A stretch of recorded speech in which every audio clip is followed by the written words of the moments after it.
Tenga un muy buen día, licenciada. Yo soy Isidro Miguel Ramos Shiloj. En el curso de Derecho Ambiental, pues se nos asignó hablar de convenios.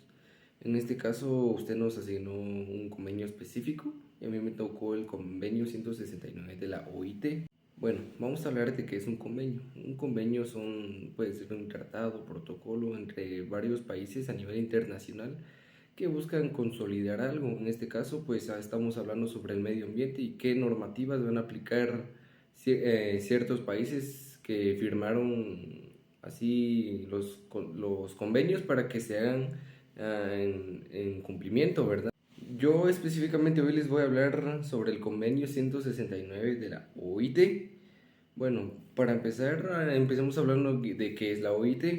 La OIT es la Organización Internacional del Trabajo. Bueno, pues esta, como bien lo dice, es internacional, pues creó un convenio, pactos a nivel internacional que busca proteger más que nada los derechos de los pueblos indígenas y tribales. En este caso, pues aquí lo dije claramente que lo fundamental es proteger a los pueblos indígenas.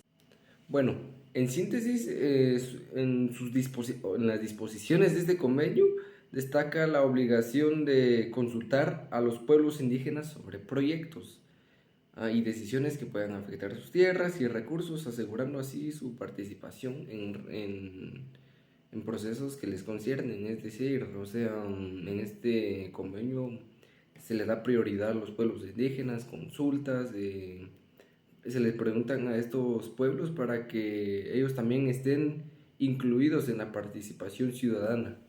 Bueno, ahora tomando en cuenta de que este convenio da prioridad a los pueblos indígenas, me voy a enfocar en lo ambiental. Este convenio tiene una gran y suma importancia cuando hablamos de temas ambientales. ¿Por qué? Porque tiene una conexión, o sea, lo ambiental con lo indígena. ¿Qué quiere decir? Que los pueblos indígenas, conforme a sus territorios, le hacen al gobierno tener responsabilidades en cuanto al manejo y protección de sus recursos naturales. Básicamente es como que Guatemala firmó el convenio para poder darle prioridad a los pueblos indígenas, pero en este caso, como al tratarse de temas ambientales, entonces el gobierno debe tomar medidas y accionar para proteger específicamente las tierras de los pueblos indígenas. Bueno, ahora hablando un poquito sobre cómo fue la creación de este convenio o fue ratificado acá en Guatemala, fue el 5 de junio de 1996. Y bueno, esto tiene una suma relevancia en temas ambientales porque, como les digo, los pueblos indígenas pues tienen tierras, básicamente. Entonces, esto tiene una gran importancia cuando se habla de tierra. Bueno, ahora tomando en cuenta el objetivo del convenio, la pura esencia del convenio, es garantizar que los pueblos indígenas tengan el derecho de poseer, utilizar y conservar sus recursos naturales de una manera sostenible. ¿Qué quiere decir? De que por medio de este convenio pues se le está beneficiando a los pueblos indígenas para que aprovechen sus recursos, sus tierras, ¿verdad? Entonces, como mencionaba anteriormente, se le da prioridad a los pueblos indígenas.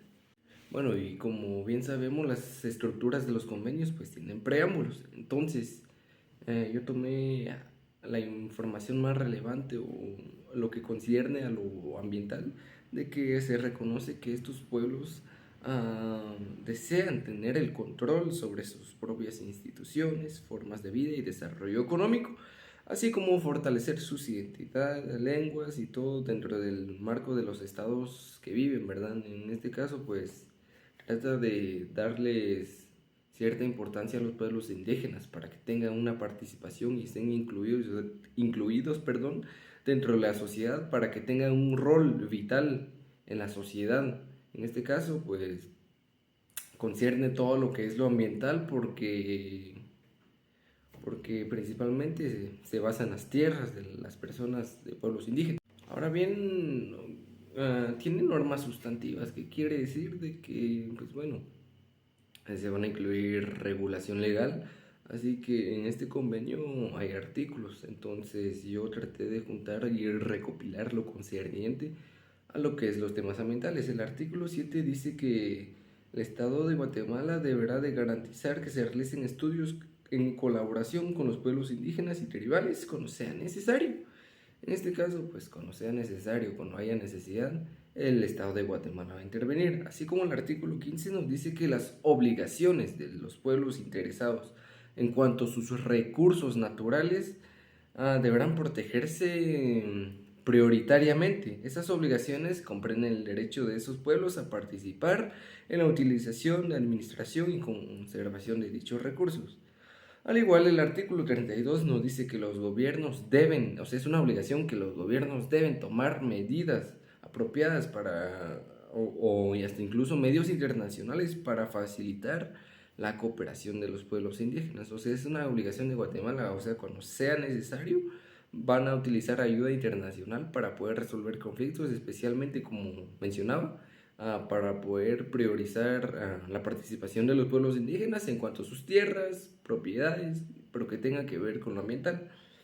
Y bueno, un dato interesante, ¿sabías que este convenio 169 de la OIT es el único instrumento internacional que aborda específicamente los derechos de los pueblos indígenas y tribales en el mundo? ¿Qué quiere decir? Que, pues como bien mencionaba, es el único instrumento que se enfatiza en los pueblos indígenas.